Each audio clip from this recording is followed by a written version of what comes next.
aujourd'hui pour une nouvelle vidéo qui va donc ouvrir une série de vidéos qui va vous permettre de faire des économies sur plein de postes différents. Évidemment, je vais donc vous donner des trucs et astuces qui vont donc être ciblés par catégorie. Ce sont des choses que moi j'ai mis en place parce que les petits ruisseaux font les grandes rivières. Alors je vais vous expliquer comment, avec des choses très simples de la vie quotidienne, si vous les modifiez un petit peu, vous allez réussir à faire d'énormes économies sur un an. Alors évidemment, ces astuces ne sont pas du tout réservées aux personnes qui ont des gros salaires, bien au contraire, elles sont donc réservées aux personnes qui ont des salaires, des petits salaires, voire des salaires tout à fait normaux. Donc vous allez voir que ces trucs et astuces sont vraiment destinés à tout le monde et accessibles à tous.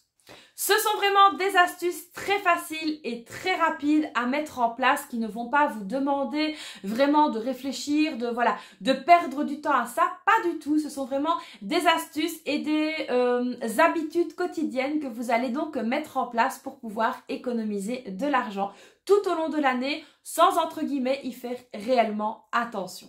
Face évidemment à l'augmentation de la vie en général, de tout ce qui se passe, que ce soit au niveau du carburant, au niveau de l'alimentation, etc. J'ai donc décidé d'ouvrir cette fameuse série de vidéos. Vous allez donc avoir plusieurs vidéos au fil des semaines, au fil du temps, qui vont venir s'ajouter les unes aux autres. Évidemment, je les regrouperai en une seule et même playlist pour que vous puissiez donc les retrouver dès que vous en avez envie. Alors aujourd'hui, la première partie, donc la première vidéo de cette série de vidéos va concerner la voiture. Alors c'est vrai qu'en règle générale, quasiment tout le monde possède une voiture. Maintenant, c'est très rare de trouver des personnes qui n'en ont pas. Maintenant, je tire mon chapeau à ceux qui n'en ont pas, mais c'est vrai que les personnes qui habitent un peu loin de la ville, qui habitent en campagne, etc., c'est vrai qu'une voiture s'avère quand même plutôt nécessaire lorsqu'on doit faire des courses ou des choses comme ça. Donc évidemment, cette vidéo aussi va donc s'adresser aux personnes qui possèdent une voiture. Je vais donc vous donner 10 trucs et astuces pour faire des économies par rapport justement à l'utilisation de votre véhicule. La première astuce, évidemment, c'est de faire du covoiturage si vous pouvez le faire pour aller travailler ou même pour aller rechercher vos enfants à l'école. Maintenant, évidemment, si l'école est vraiment très proche de vous, n'hésitez pas à y aller à pied, ça vous fera une petite marche ou même y aller en vélo. Maintenant, c'est vrai qu'ici en Belgique, le covoiturage fait vraiment sensation quand on voit le coût de l'essence, le coût de l'utilisation de la voiture, etc.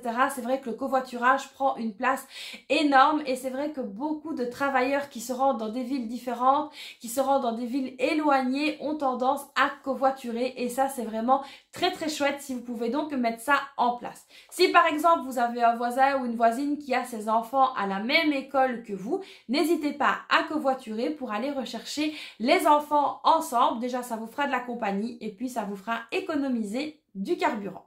Et évidemment, vous pourrez donc partager les frais si vous covoiturez. Pareil pour le travail, si votre collègue n'habite pas trop loin de chez vous et que vous allez au même endroit, n'hésitez pas à proposer à faire du covoiturage pour partager les frais d'utilisation du véhicule. La deuxième chose que je peux vous conseiller, c'est d'essayer de payer votre prime d'assurance à l'année, de la payer en une seule fois. Alors, je sais que certaines compagnies d'assurance prennent des frais lorsque vous payez votre assurance mensuellement, donc essayez vraiment de vous renseigner auprès de votre assureur pour voir s'il ne serait pas plus intéressant pour vous de la payer en une seule fois. Alors là, c'est un poste qu'il va donc falloir budgétiser, mais si vous, d'office, vous mettez de l'argent petit à petit dans une enveloppe dédiée à l'assurance voiture tous les mois, dès que le montant de l'assurance arrivera, vous aurez donc pour payer cette prime en une fois et donc faire une économie. Il y a également des assurances qui font des réductions lorsque vous payez ça à l'année, donc n'hésitez pas à bien vous renseigner. La troisième astuce, c'est que lorsque vous conduisez, je vous conseille vraiment d'avoir une conduite souple et régulière afin d'éviter de trop freiner ou de trop accélérer. Voilà, ça va vraiment vous permettre d'économiser du carburant. Donc ayez une conduite souple et régulière, c'est vraiment la clé pour ne pas dépenser trop de carburant. La quatrième astuce, c'est de ne pas laisser reposer votre pied sur la pédale d'embrayage. Je sais que beaucoup de personnes ont tendance à faire ça, je ne sais même pas pourquoi, mais en tout cas, évitez de le faire parce que lorsque vous laissez trop longtemps votre pied sur la pédale d'embrayage, il va donc y avoir une usure qui va donc se faire plus rapidement que la normale et en plus, ça va entraîner une surconsommation du carburant. La cinquième chose, et là moi j'étais vraiment la reine pour ce genre de choses, de vider votre coffre des choses inutiles. Alors pourquoi vider votre coffre des choses inutiles? Tout simplement parce que ça va alourdir votre voiture et que là encore une fois ça va entraîner une surconsommation de carburant. Alors moi, j'étais vraiment la reine pour laisser tout et n'importe quoi dans mon coffre, mais c'est vrai que depuis quelques temps, j'ai vraiment tendance à vider mon coffre entièrement dès que je rentre et je pense quand même que ça fait une bonne économie, même si ce ne sont que des petites économies. On sait très bien qu'une petite économie plus une petite économie, ça fait tout de suite la différence sur l'année. La sixième chose qu'on a quand même tendance à faire, c'est d'aller laver sa voiture et passer l'aspirateur dans la voiture à l'extérieur dans des stations de lavage. Mais au final, il faut quand même bien penser que ça revient plus cher que d'utiliser vos produits à la maison, votre eau, etc. Donc, essayez de laver et d'aspirer votre voiture vous-même à la maison. Même si ça vous coûte en eau et en électricité, ça reviendra de toute façon moins cher que d'aller la laver dans un poêle de lavage automatique. Parce que très souvent, il faut bien se le dire, les poêles de lavage sont hors de prix. La septième chose, là les bons jours vont revenir, donc on va tendance à utiliser la climatisation du véhicule. Alors faites attention, utilisez le climatiseur uniquement quand il fait chaud en cas de besoin parce que tout simplement là aussi ça entraîne une surconsommation de carburant.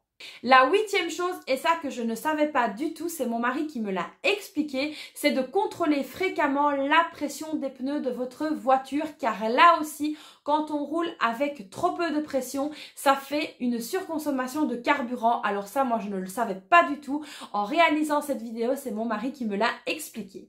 La neuvième chose que je peux donc vous conseiller, c'est préférer d'acheter une voiture d'occasion tout simplement parce que les voitures neuves perdent très rapidement de leur valeur. Dès qu'elles sortent du garage, elles ont déjà perdu un pourcentage de leur valeur. Donc c'est vrai que tout le monde aime bien avoir une nouvelle et belle voiture, mais quand vous regardez dans les occasions, il y a de très bonnes occasions et de très bonnes affaires à faire. Donc n'hésitez pas à regarder les occasions si vous devez acheter une voiture. Le dixième truc ou conseil que je peux vous donner, si vous êtes en couple et que par exemple vous avez deux voitures, essayez tout simplement de vous passer d'une d'entre elles.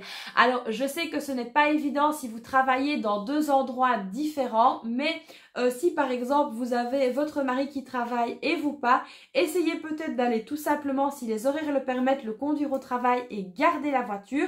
Ça vous fera évidemment, vous serez motorisé et votre mari qui n'a peut-être pas besoin de sa voiture durant la journée, ça vous fera une économie considérable, que ce soit en carburant, que ce soit en taxes, que ce soit en entretien de véhicule. Avoir une voiture plutôt que deux est vraiment très important. Alors je sais qu'il y a des personnes qui ne peuvent pas se passer de leur voiture tout simplement. Pourquoi? Parce que le mari a des horaires complètement décalés, que vous peut-être vous travaillez à l'opposé de votre mari, mais si vous pouvez vous passer d'un des deux véhicules, n'hésitez pas à essayer de mettre ça en place. Alors pour le mettre en place petit à petit, n'hésitez pas à laisser votre voiture au garage et essayez peut-être de faire une alternance avec votre conjoint si ça peut le faire. Maintenant je sais que chez tout le monde ce n'est pas possible. Donc en tout cas voilà ici 10 trucs et astuces à essayer de mettre en place pour faire des économies.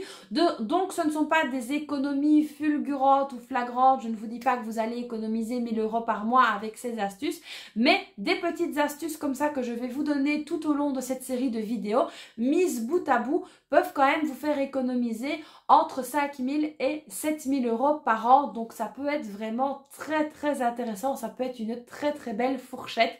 Moi je sais qu'en essayant de faire des petites économies au quotidien, j'arrive à économiser au minimum 5000 € par an, ce qui est donc très intéressant et non négligeable. Donc évidemment là j'ai préparé un panel de vidéos où je peux donc vous donner tous mes trucs et astuces que je fais donc au quotidien pour réaliser un maximum d'économies sur l'année. Donc c'est vrai que quand on dit 5 000 €, c'est une somme impressionnante, mais au final vous allez voir que ce sont des petites choses toutes bêtes avec lesquelles on peut très facilement s'y mettre. Donc voilà les amis, j'espère que cette vidéo vous aura plu, que cette idée de panel de vidéos vous plaira et vous aidera à faire des économies tout au long de l'année, de faire des économies au quotidien. Donc voilà, j'espère que cette vidéo vous aura plu. N'hésitez pas à la liker. Alors vous connaissez la chanson, hein, vous abonner, activer la cloche, me laisser un commentaire. Et puis n'hésitez pas à me dire dans les commentaires si vous, avec votre véhicule, vous faites une autre sorte d'économie. Ça fait toujours plaisir d'avoir d'autres idées. Donc voilà, je vous souhaite une très très belle journée. Je vous fais plein de bisous et puis je vous dis à très vite pour une prochaine vidéo. Bye bye!